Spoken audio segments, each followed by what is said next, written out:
UPSC ಪರೀಕ್ಷೆಯಲ್ಲಿ ಶಿವಮೊಗ್ಗದ ಮೇಘನ 425ನೇ rank ಪಡೆದಿದ್ದಾರೆ.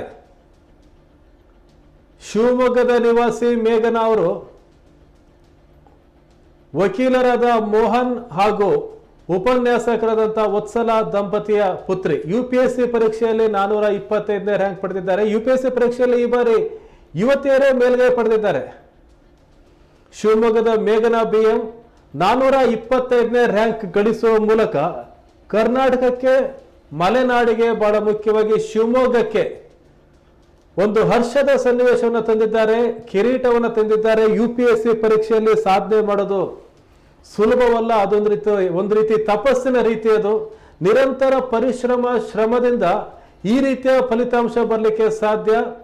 ಶಿವಮೊಗ್ಗದ ಮೇಘನ 425ನೇ ರ್ಯಾಂಕ್ ಗಳಿಸುವ ಮೂಲಕ ಇಡೀ ಮಲೆನಾಡಿಗೆ ಹರ್ಷವನ್ನು ತಂದಿದ್ದಾರೆ. ಮೇಘನ BM ಅವರು 425ನೇ ರ್ಯಾಂಕ್ ಯುಪಿಎಸ್ಸಿ ಪರೀಕ್ಷೆಯಲ್ಲಿ ಪಡೆದಿದ್ದಾರೆ. ಮೇಘನ BM ಅವರು ನಮ್ಮ ಜೊತೆಗೆ ದೂರವಾಣಿ ಸಂಪರ್ಕದಲ್ಲಿದ್ದಾರೆ. ಮೇಘನ ಅವರೇ, ನಮಸ್ಕಾರ. ನಮಸ್ತೆ ಸರ್. ಮೇಘನ ಅವರೇ, 425ನೇ ರ್ಯಾಂಕ್ ಬಂದಿದೆ ಯುಪಿಎಸ್ಸಿ ಪರೀಕ್ಷೆಯಲ್ಲಿ. ನಿಮಗೆ ಈ 425ನೇ ರ್ಯಾಂಕ್ ಅನ್ನ ನೀವು ಪಡೆದಿದ್ದೀರಿ ಅಂದ ತಕ್ಷಣ ನಿಮಗೆ ಏನ್ ಅನಿಸ್ತು?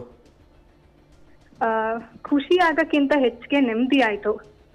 ನಂದಿದು 5ನೇ ಅಟೆಂಪ್ಟ್ ಆಗಿತ್ತು. ಸೊ ಸುಮಾರು ಒಂದು 7-8 ವರ್ಷಗಳಿಂದ ನಾನು ಸತತವಾಗಿ ಪ್ರಯತ್ನ ಮಾಡ್ತಿದ್ದೆ. ಹಾಗಾಗಿ ನನಗೆ ಯಾವ ಮಟ್ಟಿಗೆ ಅಂದ್ರೆ ಲಿಸ್ಟ್ ಅಲ್ಲಿ ನಮ್ಮ ಹೆಸರು ಬರುತ್ತೋ ಇಲ್ವೋ ಅನ್ನೋದು ಕೂಡ ಗೊತ್ತಿರ್ಲಿಲ್ಲ.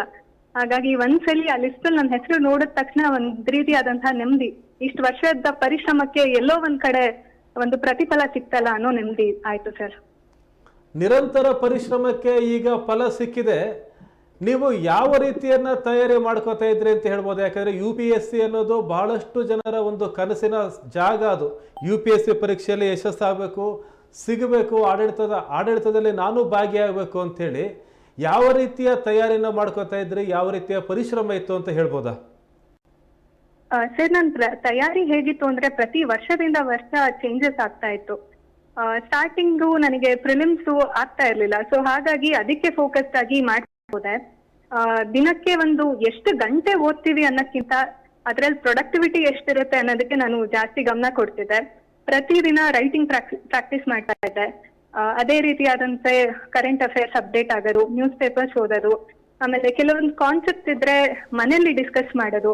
ಸೊ ಒಂಥರ ಎಲ್ಲಾ ರೀತಿಯಾದಂಥದ್ದು ಒಂದು ಮಾಡ್ಕೊಂಡು ಸತತವಾಗಿ ಓದ್ತಾ ಮಾಡ್ತಾ ಯಾವ್ದಕ್ಕೂ ತಲೆ ಕೆಡಿಸ್ಕೊಳ್ದಾನೆ ಮಾಡ್ತಾ ಬಂದೆ ಸರ್.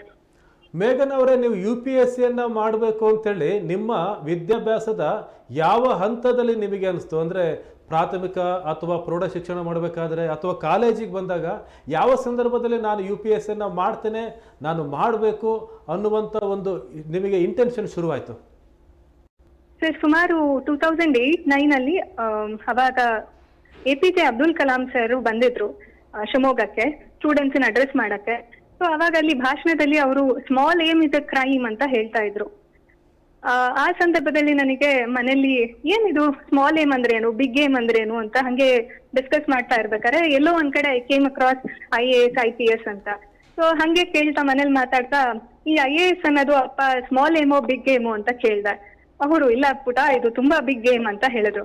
ಸೊ ಅವತ್ತಿಂದ ಅಬ್ದುಲ್ ಕಲಾಂ ಸರ್ ಹೇಳ್ಯಾರಲ್ಲ, ಸೊ ಇದು ಬಿಗ್ ಗೇಮ್ ಆಗಿದೆಯಲ್ಲ, ಸೊ ಇದನ್ನೇ ಮಾಡ್ಬೇಕು ನಾನು ಅಂತ ಅಲ್ಲಿ ನನಗೆ ಕ್ರಿಸ್ಟಲೈಸ್ ಆಯ್ತು ಸರ್. ಮೇಘನ್ ಅವರ UPSC ಪರೀಕ್ಷೆಯಲ್ಲಿ ನೀವು ಯಾವ ಸಬ್ಜೆಕ್ಟ್ ಅನ್ನ ಆಯ್ಕೆ ಮಾಡ್ಕೊಂಡಿದ್ರಿ ಮತ್ತು 5 ಅಟೆಂಪ್ಟ್ ಅನ್ನ ನೀವು ಪ್ರಯತ್ನ ಮಾಡಿದ್ರಿ ಅಂತ ಹೇಳಿದ್ರಿ. 5 ಅಟೆಂಪ್ಟ್ ಅಲ್ಲೂ ಸಹ ಅದೇ ಸಬ್ಜೆಕ್ಟ್ ಅನ್ನೇ ನೀವು ಅನುಸರಿಸಿದ್ರ? ಮತ್ತೆ ನೀವು ಆ ಸಬ್ಜೆಕ್ಟ್ ಅನ್ನ ಆಯ್ಕೆ ಮಾಡ್ಕೊಳ್ಳೋಕೆ, ಮೇನ್ಸ್ ಆಗಿ ಆಯ್ಕೆ ಮಾಡ್ಕೊಳ್ಳೋಕೆ ನಿಮ್ಮ ಯೋಚನೆಗಳೇನಿತ್ತು? ಸರ್, ನಾನು 5 ಅಟೆಂಪ್ಟ್ ಅಲ್ಲೂ ಆಪ್ಷನಲ್ ಸಬ್ಜೆಕ್ಟ್ ಅಂತ ಬಂದಾಗ ಕನ್ನಡ ಲಿಟ್ರೇಚರ್ ಆಯ್ಕೆ ಮಾಡ್ಕೊಂಡಿದ್ದೆ. 5 ಅಟೆಂಪ್ಟ್ ಅಲ್ಲೂ ಅದೇ ಇತ್ತು. ಇದನ್ನ ಮಾಡ್ಕೊಳಕ್ಕೆ ಮೇನ್ ಮೋಟಿವೇಶನ್ ಏನು ಅಂದ್ರೆ, ನನಗೆ ನನ್ನ ಸ್ಕೂಲ್ ಟೀಚರ್ ಆದಂತಹ ಶ್ರೀಪತಿ ಸರ್ ಅವರು ನಮಗೆ ಸಣ್ಣ ವಯಸ್ಸಿನಿಂದಲೂ ಪದ್ಯಗಳು ಬರೆಯೋದಾಗ್ಲಿ, ನಾಟಕಗಳು ಹೇಗ್ ರಚನೆ ಆಗುತ್ತೆ ಎಲ್ಲಾ ರೀತಿಯಿಂದನೂ ಹೇಳ್ತಾ ಇದ್ರು. ಎರಡನೇದಾಗಿ ನಾನು ಇಲ್ಲಿ ಹೊಸಳ್ಳಿ ಮತ್ತೂರಲ್ಲಿ ಗಮಕ, ಶಿವಮೊಗ್ಗದಲ್ಲೂ ಕೂಡ ಗಮಕ ಚೆನ್ನಾಗಿದೆ. ಸೊ ಹಾಗಾಗಿ ಇಲ್ಲಿ ಗಮಕದಲ್ಲಿ ನಾನು ಪ್ರೋಗ್ರಾಮ್ಸ್ ಕೊಡೋದು, ಕಲಿಯೋದು ಎಲ್ಲ ಮಾಡ್ತಾ ಇದ್ದೆ. ಹಾಗಾಗಿ ಹಳೆಗನ್ನಡ, ನಡುಗನ್ನಡ ಕಾವ್ಯಗಳ ಪರಿಚಯ ಚೆನ್ನಾಗಾಗಿತ್ತು. ಮೂರನೇದಾಗಿ ನಮ್ಮ ತಾಯಿ ಅವರು Kannada professor, retired Kannada professor. So ಮನೆಯಲ್ಲೇ ನನಗೆ ಒಂದು ರೀತಿಯಾದಂತಹ ಪ್ರೋತ್ಸಾಹ ಇತ್ತು. ಇವೆಲ್ಲ ಕಾರಣಗಳಿಂದ ನಾನು ಕನ್ನಡ ಚೂಸ್ ಮಾಡಿದೆ ಸರ್. ಮೇಘನಾ ಅವರೇ, ನೀವು ಒಬ್ಬ ಗಮಕ ಕಲಾವಿದೆ. ನೀವು ಹೊಂಗಿರನ ತಂಡದ ಕರ್ಣಾಂತರಂಗ ನಾಟಕದಲ್ಲಿ ಆ ಗಮಕವನ್ನು ಹಾಡಿದ್ದನ್ನು ಶಿವಮೊಗ್ಗದ ಭಾಳಷ್ಟು ಜನ ಕೇಳಿದ್ದಾರೆ. ಮತ್ತು ನೀವು ಗಮಕ ಮತ್ತು ನಾಟಕ ಅಲ್ಲದೆ ಬೇರೆ ಬೇರೆ ಸೃಜನಾತ್ಮಕ ಕಾರ್ಯಗಳಲ್ಲೂ ಚಟುವಟಿಕೆಯಲ್ಲೂ ತೊಡಗಿಸ್ಕೊಂಡಿದ್ರಿ. ಈಗ UPSC ಪರೀಕ್ಷೆನೇ ತೆಗೆದುಕೊಂಡವರು ಈ ಥರದ ಚಟುವಟಿಕೆಯನ್ನು ಮಾಡಲಿಕ್ಕೆ ಯೋಚನೆ ಮಾಡ್ತಾರೆ, ಟೈಮ್ ವೇಸ್ಟ್ ಆಗುತ್ತೆ ಅಂತಾರೆ. ನಾಟಕ, ಸಂಗೀತ, ಗಮಕ ಇದೆಲ್ಲ ಮಾಡೋದಕ್ಕಿಂತ ನಾವು 1 ಗಂಟೆ ಕೂತ್ಕೊಂಡು ಓದ್ಬೋದು ಅಂತ ಹೇಳ್ತಾರೆ. ಈ ರೀತಿ ಪಠ್ಯೇತರ ಚಟುವಟಿಕೆಗಳು, ಈ ಥರ ಸೃಜನಶೀಲ ಚಟುವಟಿಕೆಗಳು ತಯಾರಿಗೆ, UPSC ಪರೀಕ್ಷೆ ಅಂತ ದೊಡ್ಡ ಪರೀಕ್ಷೆಯ ತಯಾರಿಗೆ ಹೇಗೆ ಪೂರಕವಾಗಿರುತ್ತೆ ಮೇಡಮ್? ಸರ್, ನಾನು ಇವಾಗಲೇ ಹೇಳ್ದಂಗೆನೆ ನಾನು ಗಮಕ ಆಮೇಲೆ ಕರ್ಣಾಂತರಂಗ ಅದೇನಿರ್ತಲ್ಲ ಆ ನಾಟಕ ಮಾಡಿದ್ದು, ಅದು ಪಂಪ ಭಾರತ ಮತ್ತೆ ಕುಮಾರವ್ಯಾಸ ಅದರ ಬೇಸಿಸ್ ಆಗಿ ಇತ್ತು. ನಮಗೆ ಡೈರೆಕ್ಟ್ ಆಗಿ ಇದರಲ್ಲಿ ಕರ್ಣಪರ್ವನೇ ಇತ್ತು ಎಕ್ಸಾಮ್ ಅಲ್ಲಿ. ಸೊ ನನಗೆ ಯಾವುದೇ ಭಾವಾರ್ಥ ಬರೆಯೋಕೆ ಎಕ್ಸ್ಟ್ರಾ ಓದೋದ ಅವಶ್ಯಕತೆನೇ ಇರ್ಲಿಲ್ಲ. ನನ್ ಕಣ್ಮುಂದೆನೆ ಎಲ್ಲ ಇತ್ತು, ಒಂಥರ ದೃಶ್ಯ ಸಮೇತವಾಗಿ ಇಡೀ ಒಂದು ಪ್ರಸಂಗ ಇತ್ತು ನನಗೆ. ಎರಡನೇದಕ್ಕೆ ಏನಾಗುತ್ತೆ ಅಂದ್ರೆ, ಒಂದೇ ಸಮನೆ ಮೊನೋಟನಸ್ ಆಗಿ ನಾವು ಓದ್ತಾ ಇರ್ತೀವಿ. ಎಲ್ಲೋ ಒಂದ್ ಕಡೆ ಒಂದ್ ಮಾನಸಿಕ ಶಾಂತಿ ಬೇಕಾಗ್ತಿರತ್ತೆ. ಒಂದ್ ಹಾಡ್ ಹೇಳಿದ್ರೆ ಬೇರೆ ಪ್ರೋಗ್ರಾಮ್ಸ್ ಕೊಡೋದ್ ಬೇಡ, ಒಂದ್ ಕ್ಷಣದಲ್ಲಿ ಒಂದ್ ಪದ್ಯ ಹೇಳಿದ್ರು, ನಾವು ರಿಸೈಟ್ ಮಾಡಿದ್ರು ಎಷ್ಟೋ ನೆಮ್ಮದಿ ಕೊಡುತ್ತೆ. ಆಮೇಲೆ ಇಂಟರ್ವ್ಯೂ ಸ್ಟೇಜ್ ಅಲ್ಲೂ ಅಷ್ಟೇ, ನಮಗೆ ಎಕ್ಸ್ಟ್ರಾ ಕರಿಕ್ಯುಲರ್ ಕಲಂ ಅಂತ ಇರುತ್ತೆ. ಅಲ್ಲಿ ಇದ್ದಾಗ ಇದನ್ನೆಲ್ಲ ಕೇಳ್ತಾರೆ, ಇದಕ್ಕೂ ವೆಯ್ಟೇಜ್ ಇರುತ್ತೆ.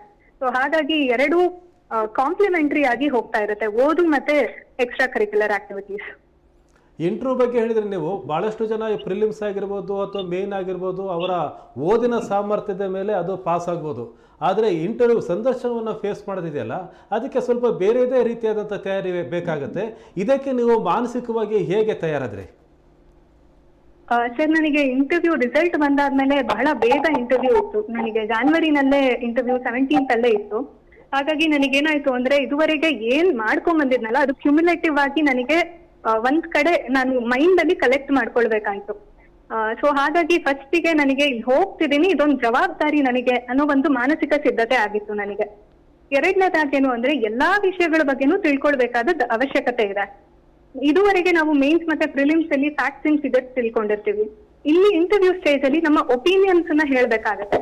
What we think is right ಅನ್ನೋದನ್ನೇ ಅವ್ರು ಕೇಳ್ತಾ ಇರ್ತಾರೆ, ಅದಕ್ಕೆ ಜಸ್ಟಿಫಿಕೇಶನ್ ಬೇಕಾಗ್ತಿರತ್ತೆ.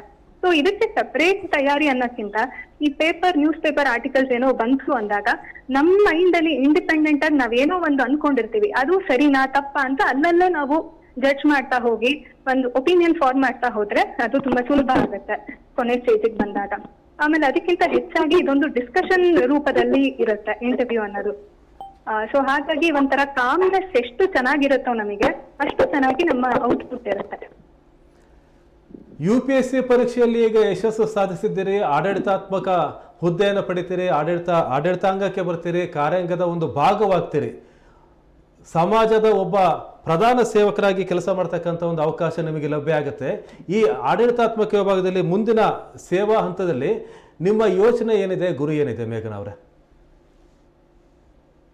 ಸರ್, ಇವಾಗ ನಾವು ಎಷ್ಟೋ ವಿಷಯಗಳನ್ನ ನಾವು ಓದಿರ್ತೀವಿ, ಯಾವ್ದ್ರಲ್ಲೂ ಸಮಸ್ಯೆಗಳಿದೆ ಅನ್ನೋದು ಕೂಡ ಗೊತ್ತಾಗಿರುತ್ತೆ.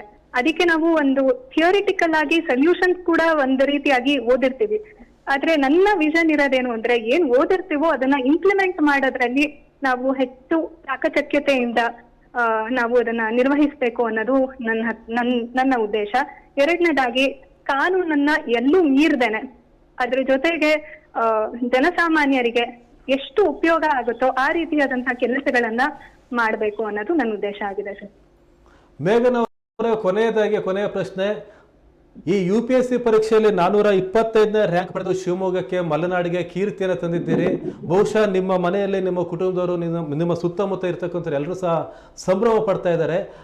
ಆ ಒಟ್ಟಾರೆ ಸಂಭ್ರಮಾಚರಣೆ ಹೇಗಿದೆ? ಯಾವ ರೀತಿ ನಿಮ್ಮ ಸುತ್ತಮುತ್ತ ಇರ್ತಕ್ಕಂಥ ಪರಿಸರ, ನಿಮ್ಮ ಜೊತೆಗಿರ್ತಕ್ಕಂಥವ್ರು ಹೇಗೆ ಫೀಲ್ ಮಾಡ್ತಾ ಇದ್ದಾರೆ? ಅವ್ರೇನು ನಿಮಗೆ ಗೈಡ್ ಮಾಡ್ತಾ ಇದ್ದಾರೆ?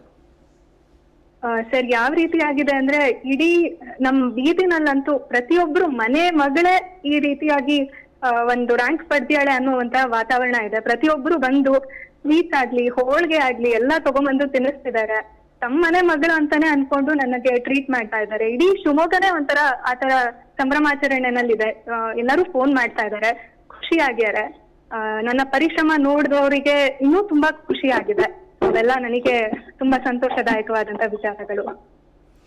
ಮೇಘನಾ ಅವರೇ, ನಿಮ್ಮ ಮುಂದಿನ ಜೀವನದಲ್ಲಿ ನಿಮಗೆ ಯಶಸ್ಸು ಸಿಗಲಿ, ನೀವು ಮುಂದಿನ ಜೀವನದಲ್ಲಿ ಇನ್ನೂ ಉನ್ನತ ಸ್ಥಾನಗಳಿಗೆ ಹೋಗಲಿ, ನಿಮ್ಮಿಂದ ಸಮಾಜಕ್ಕೆ ನೀವು ಏನು ಕೊಡಬೇಕು ಅಂತ ನಿರೀಕ್ಷೆ ಮಾಡಿದ್ರು ಅದೆಲ್ಲದೂ ನಿಮಗೆ ನಿಮ್ಮ ಮೂಲಕ ಸಮಾಜಕ್ಕೆ ಸಿಗುವಂತಾಗಲಿ ಅಂತ ಹಾರೈಸ್ತಾ ಮಾತನಾಡಿದ್ದಕ್ಕಾಗಿ ಧನ್ಯವಾದಗಳು ಮೇಘನಾ ಅವರೇ.